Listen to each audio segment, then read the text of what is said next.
Bismillahirrahmanirrahim. Assalamualaikum warahmatullahi wabarakatuh. Alhamdulillahirrabbilalamin. Wabihi nasta'in wa ala umuri dunya waddin.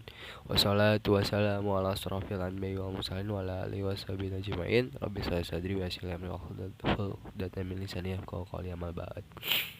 Pertama-tama yang saya hormati Ibu Winda Setia SSI MSC selaku pengampu mata kuliah Fisika Komputasi di semester 6. Dan yang saya banggakan sekalian rekan-rekan yang mendengarkan presentasi kelompok 4 pada kali ini. Nah, sedikit membahas, pada kali ini kita membahas perihal mengenai metode Sechan dan bagaimana pengolahan persoalan akar ganda. Nah, untuk anggotanya sendiri itu terdiri dari saya sendiri, yaitu Muhammad Reza Diatna dengan NIM 12020070091, dan Jamila Nur Asyah dengan NIM 12020070033, dan Putri Ainun Bakis dengan NIM 12020070059. Nah, untuk lebih detailnya lagi, mari kita ngebahas mengenai metode Sechan yang akan disampaikan oleh pemateri pertama. Untuk pemateri pertama dipersilahkan. Definisi metode Sechan atau scan. Metode Sechan atau scan adalah salah satu metode numerik untuk menemukan akar dari suatu persamaan linear. Metode ini seringkali digunakan ketika tidak dapat menggunakan metode analitik seperti metode Newton-Raphson. Pada dasarnya, metode scan mengaproksimasi nilai turunan dengan menggunakan nilai rata-rata dari dua titik.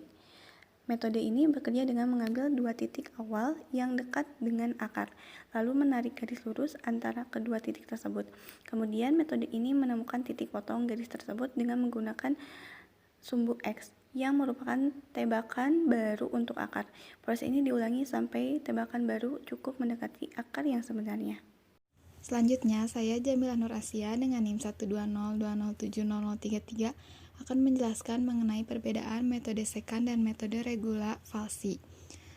Metode Sechan memerlukan dua buah nilai awal X0 dan X1, tebakan awal akar, tetapi tidak harus memenuhi fungsi X0, fungsi X1 lebih kecil daripada 0. Pada metode regulavasi diperlukan dua buah nilai awal A dan B ujung-ujung selang, sedemikian sehingga fungsi A, fungsi B kurang dari 0. Pada lelaran pertama, tidak ada perbedaan antara metode Sechan dan metode regulavasi. Perbedaan baru muncul pada lelaran kedua. Pada metode Sechan di lelaran kedua, perpotongan garis lurus dengan sumbu X mungkin menjauhi akar. Pada metode regulavasi, lelaran kedua, perpotongan garis lurus dengan sumbu X tetap berada di dalam selang yang mengandung akar.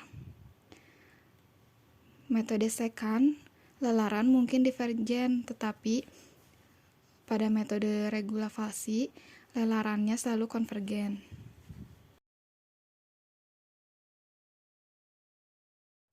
Selanjutnya, algoritma metode Sechan. Didefinisikan, fungsi X didefinisikan toleransi error dan iterasi maksimum. Masukkan dua nilai pendekatan awal yang diantaranya terdapat akar yaitu X0 dan X1.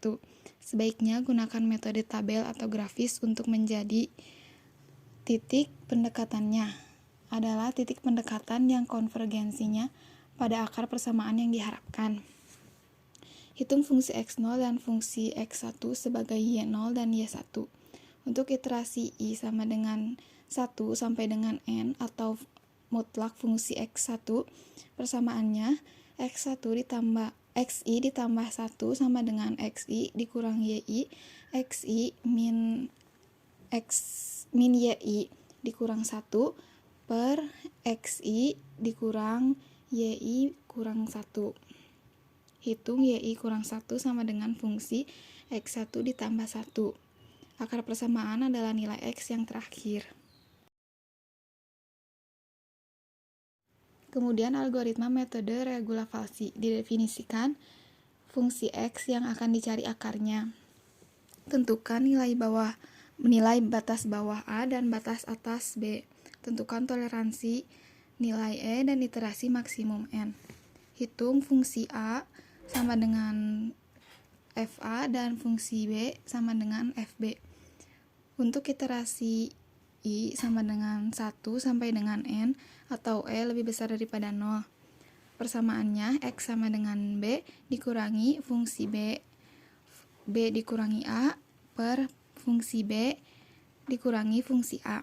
Hitung fx sama dengan fungsi x. Hitung error mutlak fungsi x. Jika fx dikali fa lebih kecil daripada 0, maka b sama dengan x dan fb sama dengan fx. Jika tidak a sama dengan x dan fa sama dengan fx. Akar persamaannya adalah x. Oke, bismillahirrahmanirrahim. Izinkan saya menjelaskan materi selanjutnya mengenai persoalan akar ganda. Nah, di sini definisinya adalah metode secant dapat diaplikasikan dalam berbagai bidang kehidupan nyata. Salah satunya di bidang fisika. Metode ini dimanfaatkan dalam bidang fisika untuk mengukur batas kecepatan dari suatu benda yang diberi pelakuan. Misalkan contohnya seperti ini.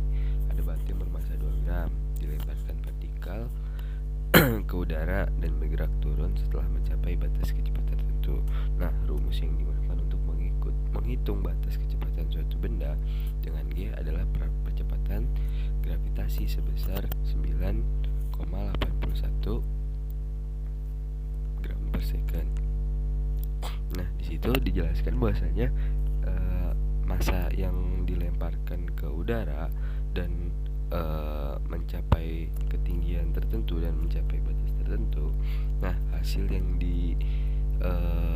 dihitung dari batasan itu dihitungnya itu percepatan dari gravitasi tersendiri.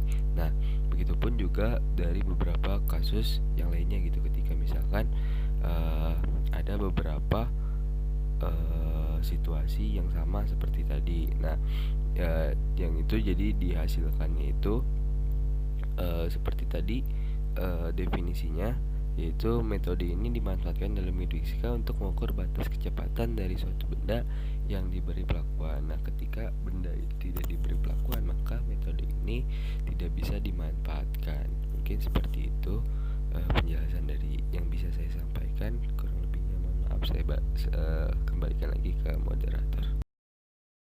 Oke, mungkin terima kasih kepada pemateri terakhir ya yang sudah menjelaskan mengenai metode secant dan persoalan akar ganda.